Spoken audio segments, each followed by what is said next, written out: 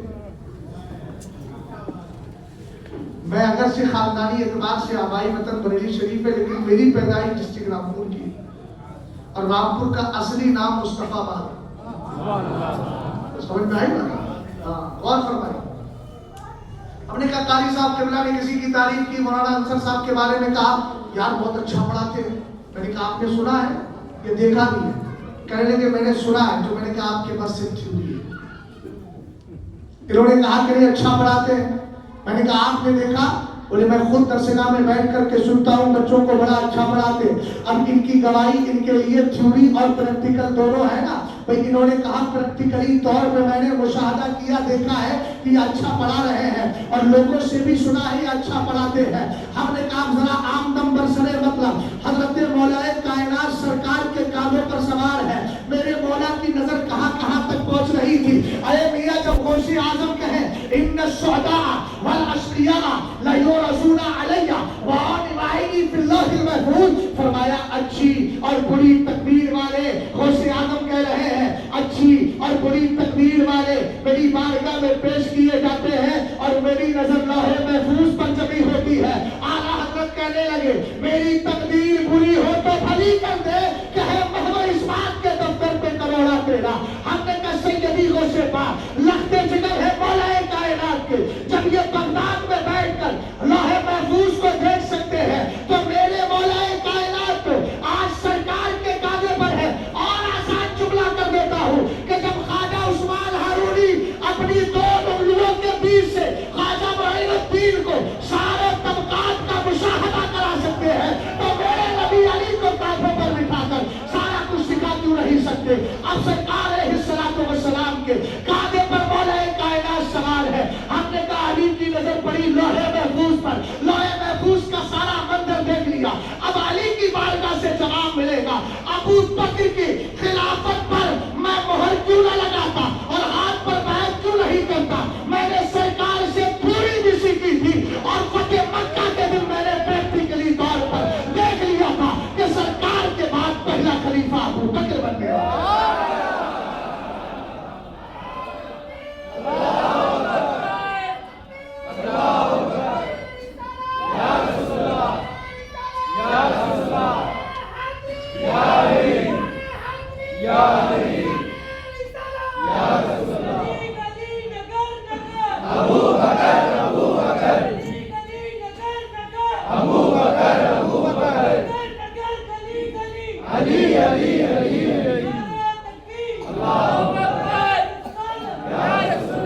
بہت سی شانیں ان بزرگوں کی بیان کی جا سکتی، لیکن میں نے ایک دعویٰ کیا تھا اس کو ہلکے پھلکے انداز میں، اپنے انداز میں، ٹوٹے پھوٹے انداز میں، ورنہ ان آقاؤں کی بارگاہ میں ہم کیا پیش کر سکتے ہیں. سنیے مدرسے کے اندر علم سکھایا جاتا ہے. علم میں 3 لفظ ہیں اور ان 3 الفاظ کو، 3 حرفوں کو اللہ تعالیٰ نے کتنا بڑا مقام دیا. دھیان سے میری بات کو سننا. مگر علم بھی 2 طرح کا ہے. ایک علم نافع ہوتا ہے، ایک علم مضر ہوتا ہے. حضرت سرکار خواجہ حسن بصری نے فرمایا ایک علم وہ ہے جو تیرے لیے ہے اور ایک علم وہ ہے جو تیرے اوپر ہے. لکا وعلی. کیا مطلب؟ لام انتفاع. لام انتفاع کا مطلب فائدہ پہنچانے والا لام. اس کا مطلب یہ ہے کہ ایک علم تجھے فائدہ دے گا اور دوسرا علم وہ ہے جس کو جان کر کے تو عمل نہیں کرے گا تو تیرے خلاف حجت اور دلیل بن جائے. اور دوسری بات اور سنیں، آج ہمارے یہاں مزاج بن گیا ہے ارے بھائی بچے کو قرآن ہی تو پڑھنا ہے، کسی کے بھی مکتب میں داخل کر دو، کسی کے مدرسے میں داخل کر دو۔ ہم نے کہا سنو، مسلم شریف بخاری شریف کے بعد دوسرے درجے کی حدیث کی کتاب ہے، اس میں اللہ حضرت محمد ابن سیرین کی روایت کو حضرت امام مسلم نے ذکر کیا ہے، روایت کیا ہے۔ وہ فرماتے ہیں اِنَّ هَٰذَا الْعِلْمَ دِینٌ فَانظُرُوا عَمَّن تَأْخُذُونَ دِینَکُمْ۔ کیا کہا؟ فرمایا یہ دین علم کا، یہ علم دین کا علم ہے، لہذا لے کس سے رہے ہو اس پر غور کرنا بہت ضروری ہے۔ ہر ایک سے دین نہیں سیکھا جاتا ہے۔ ابھی ایئرپورٹ سے آ رہا تھا، مغرب کی نماز کا وقت ہو گیا، نماز پڑھنے کے لیے ہم گئے تو ایک مسجد کے قریب سے گزر ہوا، ہم نے دیکھا یہ دیوبندیوں کی مسجد ہے، باہر ایک بینر لگا ہوا دیکھا، اس بینر میں ایک طرف لکھا تھا، کٹ لگا ہوا تھا قادیانیوں کے نام سے، ایک طرف کٹ لگا تھا شکیل ابن حنیف کے نام سے، کوئی مدعی امام مہدی ہے اس کے نام سے، اور قادیانوں پہ بھی کٹ لگا تھا۔ میں نے کہا دیکھیں تو صحیح، گل کھائیں، گلگلوں سے پرہیز کریں۔ ابھی اگر یہ قادیانی تمہیں گوارا نہیں ہے تو ہم تمہیں قادیانوں ہی کی طرح سمجھتے ہیں، اس لیے کہ مرزا غلام احمد قادیانی نے اگر نبوت کا دعویٰ کیا تھا، اس سے پوچھا گیا تیرے پاس دلیل کیا ہے، تو اس نے دیوبندی امام، دیوبندی پیشوا، دارالعلوم دیوبند کا والی قاسم نانوتوی کی کتاب تحذیر الناس کو پیش کیا اور کہا انہوں نے خود لکھا ہے نبی کے بعد بھی کوئی نبی آ سکتا ہے، تو ظاہر سی بات ہے اس نے دعوی نبوت کیا، سارا راستہ تم نے ہموار کیا ہے۔ جس طرح ہمیں قادیانی پسند نہیں ہے، اسی طرح ہمیں دیوبندی بھی تسلیم ہے۔ سرکار علیہ السلام کے سچے عاشق محمد ابن سیرین، معلوم ہے یہ کتنے بڑے بزرگ تھے، حدیثوں کے ذریعے خوابوں کی تعبیر بیان کرتے ہیں۔ اچھا تعبیریں موسم کے اعتبار سے بھی بدلتی ہیں۔ ایک شخص آیا ان کے پاس، کہنے لگا سرکار رات میں نے دیکھا ہے کہ مجھے 70 دینار دیں۔ آپ نے فرمایا جاؤ 70 دیں۔ اب دوسرا موسم آیا تو پھر وہی خواب دیکھا، فرمایا جاؤ 70 کوڑے لگیں۔ بات سمجھ گیا نا؟ تو خوابوں کی تعبیر صحیح لوگوں سے معلوم کرنا چاہیے۔ بزرگوں نے یہ بھی فرمایا کبھی الٹے سیدھے سے معلوم کرے گا تو وہی تعبیر مقدر ہو جائے، اس لیے پڑھے لکھے لوگوں کے پاس جائیں۔ برے خواب ہو تو اگر برا خواب نظر آیا ہے تو پھر بائیں طرف تھو کر دے اور اعوذ باللہ من الشیطان الرجیم پڑھ لے، لا حول ولا قوت پڑھ لے۔ اچھا خواب نظر آیا ہے تو اچھے لوگوں سے بیان کر تاکہ اس کا سلسلہ جاری رہے۔ 12 میں آج یہ کر رہا تھا کہ مصطفیٰ کریم علیہ السلام کے چہیتے عاشق محمد ابن سیرین نے کہا یہ علم دین کا علم ہے، کس سے لے رہے ہو اس پر بھی غور کرنا پڑے گا۔ ہم نے کہا اگر سنی ادارہ ہے، وہاں سے بچے اگر مدرسے سے تعلیم حاصل کر رہے ہیں تو ان کا مقام و مرتبہ دیکھیے گا۔ سرکار علیہ السلام کے صحابی نام حضرت عدی اور یہ بیٹے ہیں حاتم طائی کے۔ حاتم طائی تو مسلمان نہ ہو سکا لیکن اس کے بیٹے سرکار سیدنا عدی رضی اللہ تعالیٰ عنہ نے کلمہ پڑھ کے اسلام قبول کر لیا تھا۔ ایک دن میرے حضور کی بارگاہ میں آئے اور ان کے ساتھ حضرت زید ابن محلحل بھی تھے جن کو میرے سرکار نے زید الخیر کا لقب دیا تھا۔ یہ دونوں آ کر کہتے ہیں اِنَّا قَوْمٌ نَصِيدُ بِهَٰذِهِ الْكِلَابِ الْمُعَلَّمَةِ، سرکار ہم شکاری لوگ ہیں، ہمارے پاس شکاری کتے ہوا کرتے ہیں، اس سے ہم شکار کرتے ہیں، حضور مسئلہ بتا دیجیے۔ قرآن اللہ کے رسول نے فرمایا اِذَا أَرْسَلْتَ كِلَابَكَ الْمُعَلَّمَةَ وَذَكَرْتَ اسْمَ اللَّهِ عَلَيْهِنَّ فَكُلْ مِمَّا أَمْسَكْنَا عَلَيْكَ وَإِنْ قَتَلْنَا، فرمایا اگر تم نے شکاری کتوں کو بسم اللہ شریف پڑھ کے بھیجا، انہوں نے تمہارے لیے شکار کیا، اس میں سے خود کچھ نہیں کھایا، اگرچہ تمہارے پہنچنے سے پہلے انہوں نے شکار کو کیا کر ڈالا، مار ڈالا، ختم کر دیا، لیکن اس کی کوئی بوٹی نوچی نہیں، بس شکار کر کے تمہیں دے دیا۔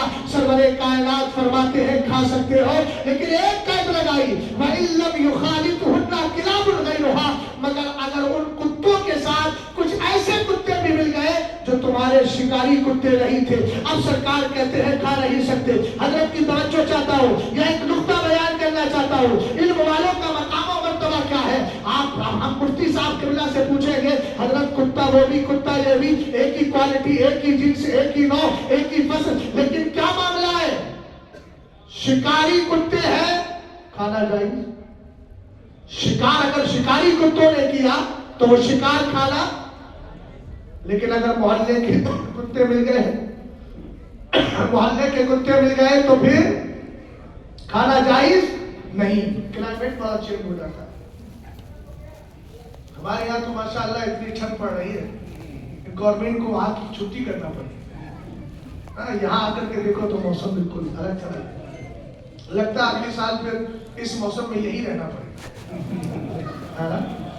توجہ فرما اور فرمائیے کہ چونکہ اگلی سال مجھے لگتا ہے کہ رمضان شریف قریب آ جائے گا. غور فرمایا. ہم نے کہا مفتی صاحب قبلہ یہ بھی کتے وہ بھی کتے. اگر شکاری کتوں نے شکار کیا تو کھانا جائز اور غیر شکاری کتے اگر آ گئے تو حضور فرما رہے اب نہیں کھا سکتے. وجہ کیا ہے؟ علماء کرام جواب دیں گے. فرق یہ ہے کہ ادھر شکار کا علم تھا یہاں شکار کا علم نہیں ہے.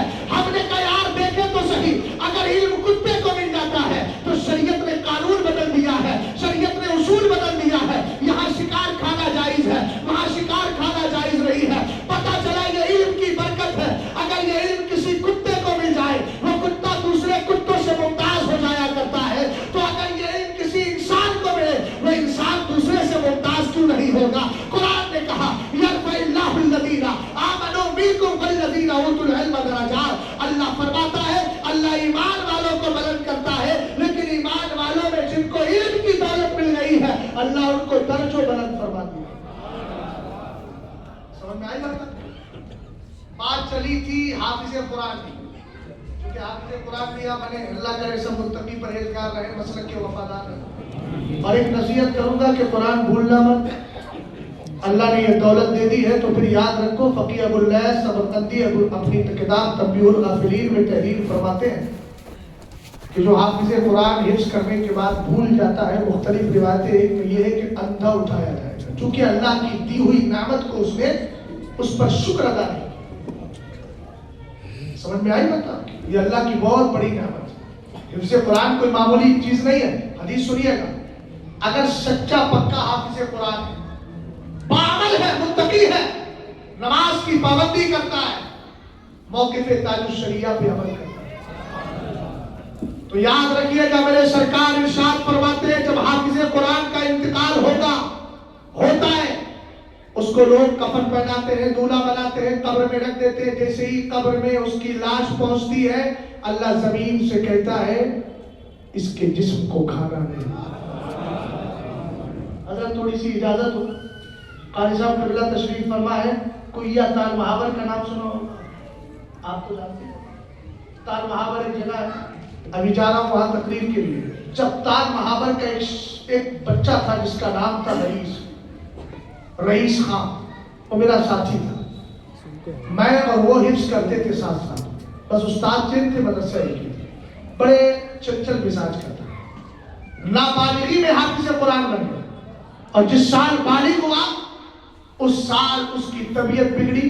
رودرپور کی سرزمین ہے اتراکھنڈ میں, ان دنوں بخار چل رہا تھا جس سے پورا دماغ پانی بن جاتا تھا. اس کا دماغ پورا پانی بن گیا, انتقال ہو گیا. میں اس کے جنازے میں خود گیا. 11 مہینے کے بعد ایک بندہ اس کی قبر پر حاضری دینے گیا. سبحان اللہ. حدیث کا میں نے جملہ سنا دیا یار, کم سے کم آپ کو سمجھ میں تو آ جائے کہ حدیث سے واقعے سے حدیث کی تصدیق ہو رہی ہے.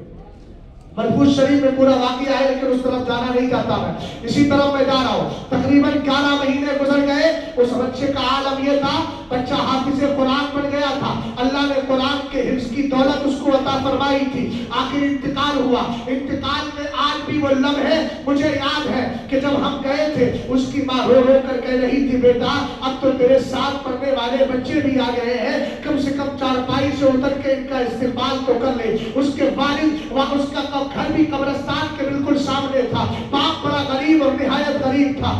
اللہ کا فضل و کرم دیکھیے گا, جس بندے کے ساتھ یہ واقعہ ہوا اس نے براہ راست مجھے بتایا کہ ہم اس کی قبر پر گئے, حاضری دی. کیا دیکھا کہ اس کی قبر سے خوشبو آ رہی تھی. سبحان اللہ, خوشبو آ رہی تھی. اور بارش کی وجہ سے تھوڑا سا حصہ ہٹ گیا تھا. کسی کی نظر پڑی تو کیا دیکھا, 11 مہینہ گزرنے کے بعد بھی اس کے جسم کا کفن محفوظ ہے, اس کا جسم بھی محفوظ ہے. سرور کائنات فرماتے ہیں جب حافظ قرآن کا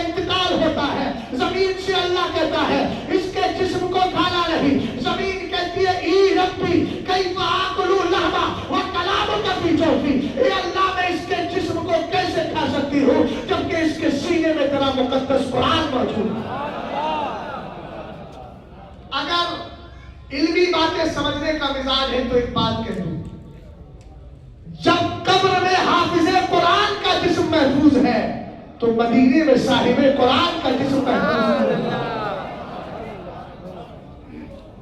سمجھ گئے؟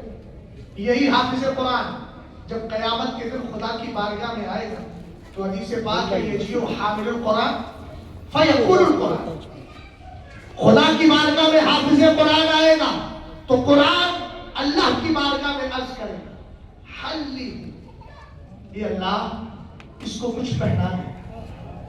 بولو نا محمد فتاوی رضویہ شریف میں ہے کہ 50,000 سال کا وہ دن ہوگا، دن کی درازگی کی وجہ سے اور آسمان اور سورج ہمارے سروں پر ہوگا تو جسم پر جو پسینہ آئے گا، تپش اور دن کی درازگی کی وجہ سے جسموں کا کفن کر سر کے گر جائے گا۔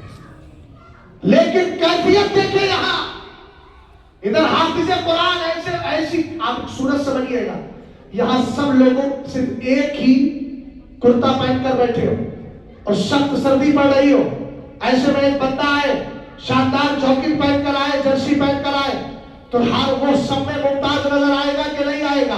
لوگ کہیں کہ سب کے پاس ایک ہی لباس ہے، اس کے پاس اتنے لباس ہے کہ سردی اس پر اثر نہیں کر رہی ہے۔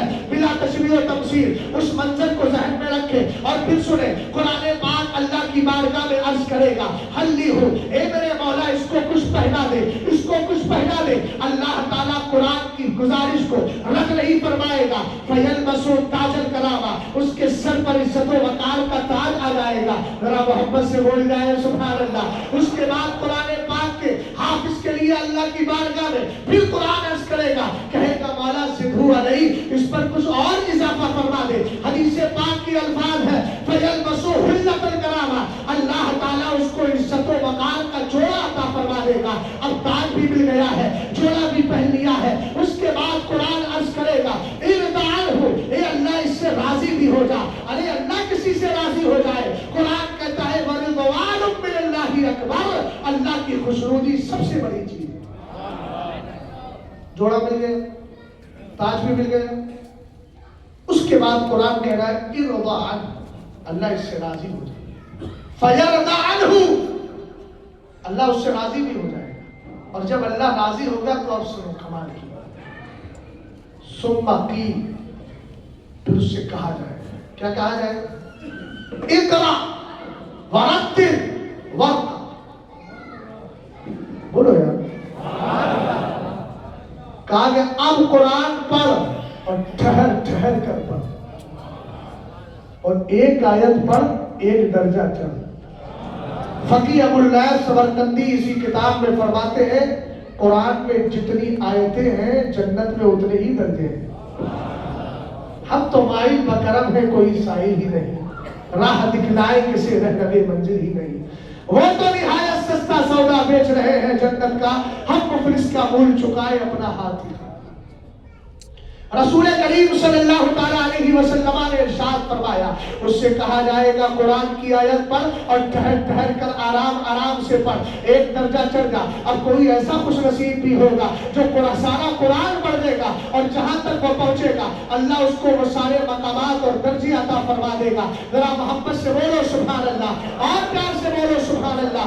ہم نے کہا یہ حافظ قرآن ہے، لیکن مدرسہ صرف حافظ قرآن ہی نہیں دیتا، مدرسہ عالم دین بھی دیتا ہے۔ جامعہ بلال کو آپ دیکھ رہے ہیں جو آپ کی سرزمین میں مرکز اہل سنت ہے، دین کا بڑا کام کر رہا ہے۔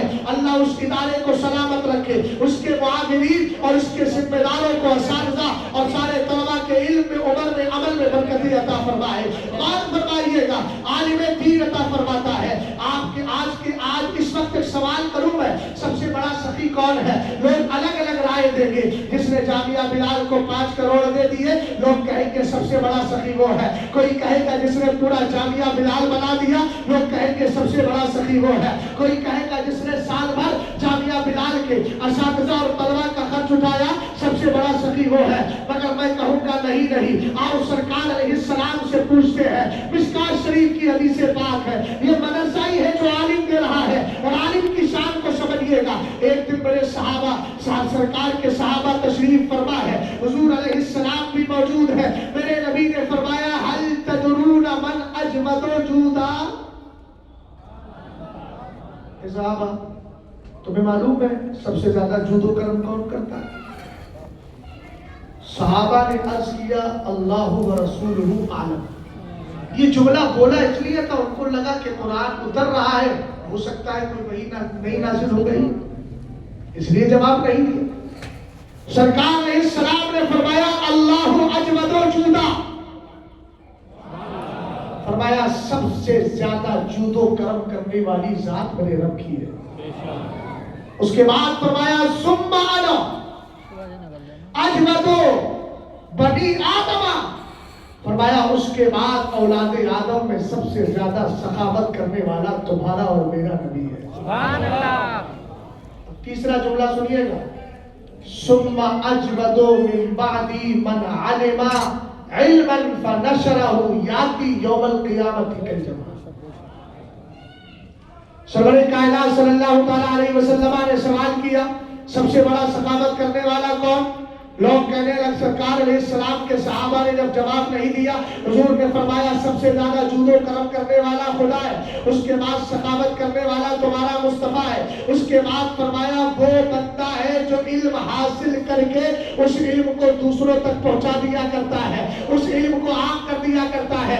اسی سے ملتی جلتی ایک حدیث ہے، سرور کائنات کے صحابی ارشاد فرماتے ہیں ایک دن میرے نبی مسجد نبوی شریف میں تشریف لائے، صحابہ اکرام کو دیکھا فَإِذَا هُوَ بِحَلْقَتَيْنِ، تو دو گروہوں کے اندر صحابہ بٹے ہوئے تھے. کچھ وہ تھے ان میں سے اِحْدَاهُمَا يَقْرَؤُونَ الْقُرْآنَ وَيَدْعُوا اللَّهَ تَبَارَكَ وَتَعَالَى، کچھ قرآن پڑھ کے اللہ سے دعائیں کر رہے تھے. وَالْأُخْرَى يَتَعَلَّمُونَ وَيُعَلِّمُونَ، دوسرے قرآن سیکھ اور سکھا رہے تھے. بھائی دھیان دینا میری بات پر. سرور کائنات نے فرمایا کُلٌّ عَلَىٰ خَيْرٍ، یہ جماعت بھی بھلائی پر ہے، یہ جماعت بھی بھلائی پر ہے. اس کے بعد میرے سرکار نے فرمایا اما احداهما يقرؤون القرآن ويدعون الله، ان میں ایک جماعت قرآن پڑھ رہی ہے، اللہ سے دعا کر رہی ہے. فإن شاء أعطاه وإن شاء منع، فرمایا اگر اللہ چاہے تو عطا کر دے، اللہ چاہے تو منع کر دے. لیکن اس کے بعد فرمایا وأما الأخرى، رہی دوسری جماعت يتعلمون ويعلمون، فرمایا یہ قرآن سیکھ بھی رہے ہیں اور دوسروں کو سکھا بھی رہے ہیں. اس کے بعد فجلس معهم، سرکار نفل پڑھنے والے عبادت کرنے والوں کے پاس نہیں بیٹھے بلکہ قرآن سیکھنے سکھانے والوں کے پاس بیٹھ جاتے ہیں اور اس کے بعد اپنا مقام و مرتبہ بتاتے ہیں. کہتے ہیں انما بعثت معلما، اللہ نے دنیا میں مجھے استاد بنا کر کے بھیجا ہے. سرکار علیہ السلام نے ہجرت کے بعد سب سے بڑا کام اور سب سے پہلا کام مدینہ شریف میں کیا تھا، مدرسہ صفہ قائم کیا. اس مدرسہ صفہ کی تفصیل میں جاؤں تو وقت بہت ہو جائے. اور آج جو سسٹم ہے نا مدرسوں کے اندر، کچھ لوگ چندہ دیتے ہیں، کچھ لوگ مدرسے میں پڑھنے آتے ہیں. اس زمانے میں مدرسہ صفہ میں 70 صحابہ اکرام تھے اور وہ کہیں نہیں جاتے تھے. قرآن نے کہا للفقراء الذین احصروا فی سبیل اللہ لا یستطیعون ضربا فی الارض یحسبهم الجاہل اغنیاء من التعفف تعرفهم بسیماهم لا یسألون الناس الحافا وما تنفقوا من خیر فإن اللہ به علیم. اس کی تفسیر پڑھ لیجیے. تیسرا پارہ سرکار علیہ السلام نے زکوٰۃ کا خاص حصہ ان کے لیے رکھا تھا. فرمایا اور یہ صدقات ان غریب صحابہ کے لیے ہے کہ جو اللہ کی راہ میں روک لیے. کہاں روکے گئے؟ اللہ کی راہ میں روک لیے گئے. فرمایا وہ زمین میں تجارت کے لیے سفر کرتی نہیں لیکن خوددار اتنے کہ دیکھنے والا ان کو مالدار سمجھتا ہے. ایک ایک جملے پہ ذرا غور فرمائیے گا. میں وہاں کی تدبیر یہاں تک کروں. مدرسوں میں زکوٰۃ کا پیسہ آتا ہے بلا شبہ آتا ہے. مدرسے میں کم تنخواہوں پر علماء 24 گھنٹہ لگاتے ہیں. ٹھیک تجارت نہیں کرتے، ان کی صرف ایک ہی تجارت ہے، ایک ہی بزنس ہے، ایک ہی مقصد ہے کہ بس سرکار کا دین پھیلے. اس کے بعد لوگ ان کا لباس دیکھ کر کہ آپ کیا شاندار جبہ پہنے ہوئے، لوگ کہتے ہیں یار تو بڑے مالدار لوگ. اور میں ایک جملہ بولتا ہوں، علماء کو اللہ نے یہ کمال عطا کیا ہے، انڈیا نہیں کہیں کا بھی سفر کر لیں، میں اپنا ذاتی تجربہ بتا رہا ہوں، الحمدللہ رب العالمین اب تک 3 سے 4 کنٹری میں جا چکا میں تقریر کے لیے، لیکن نکلنے سے پہلے نہ کبھی میں لحاف اور بستر باندھتا ہوں، سمجھ گئے، نہ میرے ساتھ اسٹوپ رہتا ہے، نہ آٹا چاول لے کے چلتا ہوں، میں تو پارلے بھی نہیں رکھتا ساتھ میں، سمجھ گئے آپ، کچھ نہیں، بس یہاں سے اترے وہاں پہنچے، اللہ کھانے کا بھی انتظام کر دیتا ہے، رہنے کا بھی انتظام کر دیتا ہے۔ اللہ نے علماء کا رزق اتنا پھیلا دیا ہے اور پھیلایا، اس میں بھی اللہ کے اس کام میں بھی حکمت ہے، اس لیے کہ جہاں عالم جاتا ہے وہاں علم کی برکتیں بھی جایا کرتے ہیں، سمجھے؟ بہرحال سرکار علیہ السلام کے زمانے میں جو مدرسہ صفہ تھا تو کچھ صحابہ اکرام کے باغ سے کھجور کے، وہ کھجور کے پوری شاخیں اور گچھے توڑ کر مسجد نبوی شریف میں لٹکا دیتے، کیوں؟ تاکہ مدرسے میں رہنے والے مدرسہ صفہ میں 70 صحابہ اکرام ان سے کہتے جب بھوک لگے کھجور کھا لینا، پانی پی لینا۔ اور یہاں تو اب ایسا نہیں ہے، پہلے زمانے میں جاگیر چلتی تھی، آپ کی بھی کوئی جاگیر رہی ہوگی، اب تو بھی ختم ہو گئی، آپ کا زمانہ تو بہت پرانا ہے ماشاءاللہ۔ اس زمانے میں جاگیر سمجھتے تھے گھروں سے کھانا آتا تھا، اساتذہ بھی کھاتے تھے، میں نے بھی کھائی ہے اس کے درمیان جب دور کرتا تھا، ہے نا، تو جاگیر چلتی تھی، گھروں پہ کھانا لگتا تھا، اس کو کہتے تھے جاگیر۔ رسول کریم صلی اللہ تعالیٰ علیہ وسلم کے صحابہ کا مزاج، کچھ صحابہ اکرام تجارت کرنے دن میں چلے جاتے اور 70 صحابہ سرکار کی بارگاہ میں رہتے، حضور پر کوئی آیت اترتی، اس آیت کو یاد کر لیتے، سرکار کوئی حدیث فرماتے، اس حدیث کو یاد کر لیتے، لیکن کتنا گیپ نہیں تھا، کتنا اتحاد تھا ان میں جو مدرسہ چلا رہے تھے اور ان میں جو مدرسے کے اندر علم حاصل کر رہے تھے۔ آج کے دور میں یہ چیز ختم ہو گئی ہے اور گیپنگ کی وجہ سے آج ہماری قوم تک صحیح پیغام نہیں پہنچ پاتا ہے، گمراہی کی ایک وجہ بھی یہ بنتی چلی جا رہی ہے۔ ان صحابہ کی زندگی دیکھو جو دن میں تجارت کرنے جاتے اور اپنی کھجور کے خوشی اور گچھے وہاں لٹکا کے چلے جاتے، رات کو جب آتے تھے نا، نماز مغرب پڑھی، سرکار سے کہتے آقا آج میرے ساتھ ایک صحابی کو بھیج دے، آج وہ میرے ساتھ کھانا کھائے گا، سبحان اللہ بولیے بھائی۔ سرکار کہتے ایک نہیں 2 کو لے کر جاؤ، اس لیے کہ ایک کا کھانا 2 کو کافی ہے،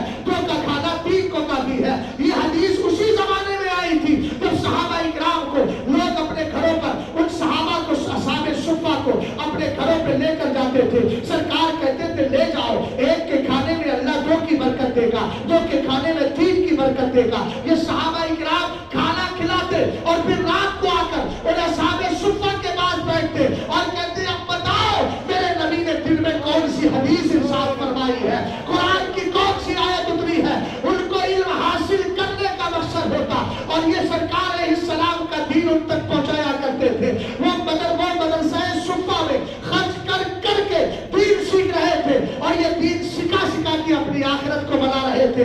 اس طریقے سے اسلام ہم تک پہنچا ہے۔ اس لیے مدرسوں کو معمولی مت سمجھیے گا اور مدرسوں میں بچوں کو بھیجا کریں، مالدار لوگ خاص طور سے بھیجیں، مدرسوں کا سسٹم صحیح کریں۔ اگر آج آپ نے تنخواہیں اچھی کر دی نا مدرسوں میں، تو جو بچہ کہتا ہے کہ میں یہ فلاں کلاس کروں گا فلاں، سب کا مقصد ہوتا ہے ذریعہ معاش۔ مدرسوں کی صحیح تنخواہیں ہو جائے، اچھا سسٹم ہو جائے، لوگ اپنے بچوں کو عالم بنائیں، کہیں گے اس میں دین بھی مل رہا ہے اور ہمارے بچوں کے اخراجات بھی پورے ہو رہے ہیں۔ بہت سارے افراد صرف اس لیے عالم نہیں بناتے مگر ان کی فکر غلط ہے۔ اللہ تعالیٰ رزق کا انتظام کرتا ہے، کوئی عالم بھوکا نہیں رہتا۔